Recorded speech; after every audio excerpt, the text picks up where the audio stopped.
नमस्कार, आप देख रहे हैं हिमाचल अभी और हम आपको सीधी तस्वीरें दिखा रहे हैं। JOIT 817 का परिणाम अभी तक घोषित नहीं किया गया है, तो भविष्य साफ दिख रहा है, सड़कों पे ही है।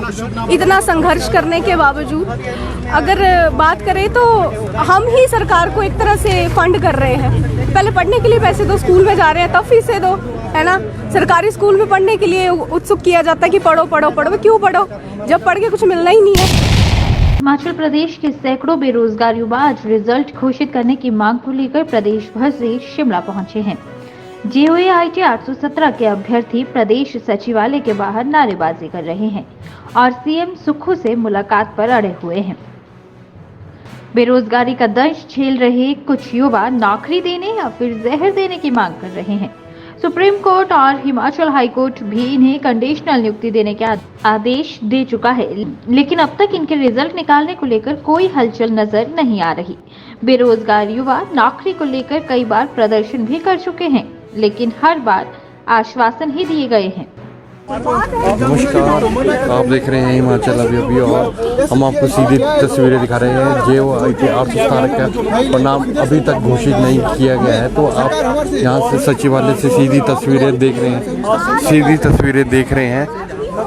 तो अगर बात करें तो तमाम जो नेता कांग्रेस के जिन्होंने विपक्ष में रहते हुए इन युवाओं के साथ जो है वो बड़े वादे जो है वो किए थे, आज इन सभी के और परिणाम जो इनका अभी तक नहीं निकला है, तो आप पोस्टरों के माध्यम से आप देख सकते हैं कि हुए हैं।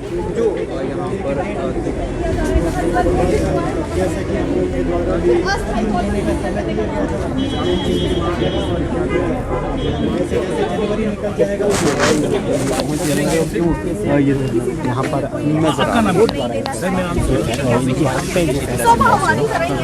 हम JIT 817 के अभ्यर्थी पिछले लंबे समय से संघर्ष कर रहे हैं। हिमाचल प्रदेश का कोई व्यक्ति, कोई ऑफिसर, कोई नेता नहीं जो JOIT के नाम पे, ये JOIT के नाम को नहीं जानता, और नेताओं ने जिन्होंने भी JOIT के नाम पे अपनी राजनीतिक रोटियां ना सेकी हो। 4 सालों का संघर्ष हो चुका है।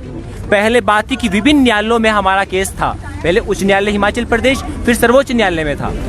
अब पहले उच्च न्यायालय से सॉल्व हो गया, अब सर्वोच्च न्यायालय से भी 9 नवंबर 2023 को जजमेंट आई है कि 2020 के रूल के अनुसार junior office assistant information and technology post code 817 की भर्ती को 1867 पदों पर पूरा किया जाए। जजमेंट आ चुकी है सर्वोच्च न्यायालय की। उसके बाद हाई कोर्ट के आदेश है कि इस जजमेंट को 12 हफ्ते के भीतर कंप्लीट किया जाए, इस जजमेंट को इम्प्लीमेंट किया जाए। क्यों समय लग रहा है? आपका नाम क्या है और आज फिर से आप लोग फिर सड़कों पे हैं अपनी डिमांड्स को लेकर, किस तरह का भविष्य देखते हैं आप? क्या युवा इसी तरह से धक्के खाएगा? मेरा नाम ज्योति है, मैं डिस्ट्रिक्ट कांगड़ा से आई हूँ सर, और भविष्य साफ दिख रहा है, सड़कों पे ही है। इतना संघर्ष करने के बावजूद अगर बात करें तो हम ही सरकार को एक तरह से फंड कर रहे हैं। पहले पढ़ने के लिए पैसे दो, स्कूल में जा रहे हैं तब फीसें दो, है ना। सरकारी स्कूल में पढ़ने के लिए उत्सुक किया जाता है कि पढ़ो पढ़ो पढ़ो। क्यों पढ़ो जब पढ़ के कुछ मिलना ही नहीं है। अगर पढ़ ही रही है तो वहाँ फीसें भरी हैं, आगे डिग्री लेने के लिए फीसें भरी हैं हम लोगों ने, उसके आगे फिर पेपर भरने के लिए फीसें भरी हैं, फिर पेपर टेस्ट देने के लिए फीसें भरी हैं। ठीक है, टेस्ट निकल गया हुआ है, क्वालिफाई कर लिया हुआ है। उसके बाद आज हम ये नौकरी लेने के लिए 4 सालों से हर जगह जाते हैं, हर जगह, कि आज नहीं कल हमारे साथ कुछ अच्छा होगा। बट आज भी हम स्टिल यहीं पे हैं। हमारे मुख्यमंत्री जी जो हैं उन्होंने इतना आश्वासन दिया हमें कि हम दिल से एकदम मतलब मंत्रमुग्ध हो गए कि अब तो हमारा काम हो ही जाएगा। उसके बावजूद भी हमें यहाँ खड़ा होना पड़ रहा है। इसमें किसकी लापरवाही है? हम लोगों की। हमें यहाँ से छोड़ देनी चाहिए कि पेपर भरो ही मत, कुछ करो ही मत। अब पेशेंस बिल्कुल भी नहीं रहा है। गवर्नमेंट अगर हमारे लिए कुछ करना चाहती है तो हमसे CM सर मिलें और ये रिक्वेस्ट करते हैं उनसे कि आज ही हमारी फाइल के ऊपर एक्शन हो। हम यहाँ उनसे मिल के ही जाएंगे। अब हम अगले साल, उससे अगले साल या आने वाले महीनों का इंतजार नहीं कर सकते हैं। हमें ज्वाइनिंग्स चाहिए। हमने बहुत मेहनत से टेस्ट पास किए, हर बार टेस्ट पास नहीं होता है। कभी 2 नंबर से रह जाते हैं, कभी 1 नंबर से, कभी आधे नंबर से, कभी DV से बाहर हो जाते हैं। जब सब कुछ हो गया उसके बाद भी हम सड़क पे ही हैं, तो हमने इतनी मेहनत क्यों की है, हमारे माँ बाप का पैसा क्यों वेस्ट हुआ, पढ़ाने से लेकर के अब तक के तो लाखों करोड़ों वही बचाए होते तो आज नौबत ही नहीं आती हमें सड़कों पे खड़े होने की। जब आज इतना सब कुछ लगा करके भी हम इसीलिए रो रहे हैं कि भी नौकरी दे दो हमें, हमने टेस्ट पास कर लिया हुआ है, आपकी गवर्नमेंट के अंडर ही काम करेंगे, देश के लिए ही काम करेंगे, उसके बाद भी हम यही है तो अंधेरे में हमारा से भी आपके फेवर में आया, हाईकोर्ट ने भी आपको बोला कि 12 के अंदर दे दे। जी जी सरकार फिर भी आपकी बात नहीं सुन रही है। कई बार मुख्यमंत्री से आश्वासन आपको दे चुके हैं बार, फिर भी ये सर हम ये कह सकते हैं कि कुछ मिनिस्टर्स हो सकते हैं जो हमारे काम को सीरियसली ना ले रहे हो, कुछ ऑफिसर्स हो सकते हैं, ब्यूरोक्रेट्स हो सकते हैं जो सीएम सर की बात को सीरियस लेना ही नहीं चाहते हैं। मिनिस्टर होंगे, क्या लगता है? अब ये तो अब हम नहीं कह सकते कि कौन होंगे, कैबिनेट के अंदर हमें जाने नहीं दिया जाता या कौन क्या बोल रहा है ये भी प्रॉपर हमें नहीं पता होता है। कोई भी हो सकता है या हो सकता है कि हमें ही ऐसा लगता हो, क्योंकि अगर सब कुछ नॉर्मल होता तो सीएम सर के एक बार, वो राजा है यार देश के, एक बार बोलने पे उनका काम नहीं हो रहा है तो हम लोग कहाँ जाएंगे, हम लोगों की कौन सुनेगा। प्रदेश के राजा के बारे में अगर हमारी राय बदल जाएगी तो फिर तो देश का विकास कभी नहीं हो सकता है,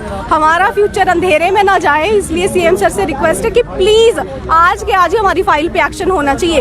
ये नहीं कि हम कल परसों तरसों करेंगे, नहीं नहीं नहीं, हमें आज ही चाहिए। अब 5 साल हो गए सर, 5 साल फ्रस्ट्रेशन लेवल तो एकदम ऐसा है कि अब नहीं होता और सहन, अब नहीं होता। भाई जॉब दे दो जॉब, हमें जॉब चाहिए, दैट्स इट।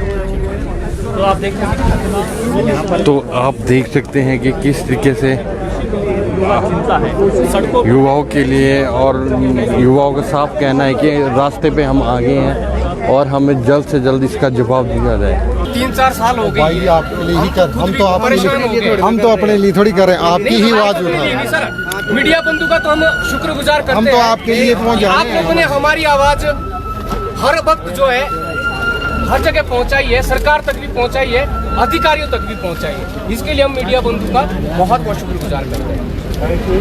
चलो बाइट दे दो यार, नाराज आपको भी नहीं देनी तो नहीं तो देनी दे दो, बाइट दे दो। नहीं देनी लो, ना देनी सर, लो बिल्कुल, वी आर रेडी। लो मैं मना नहीं कर रहा, थोड़ा सा हमारा एक बार ना गैदरिंग हो जाए, हम पता है क्या होता है।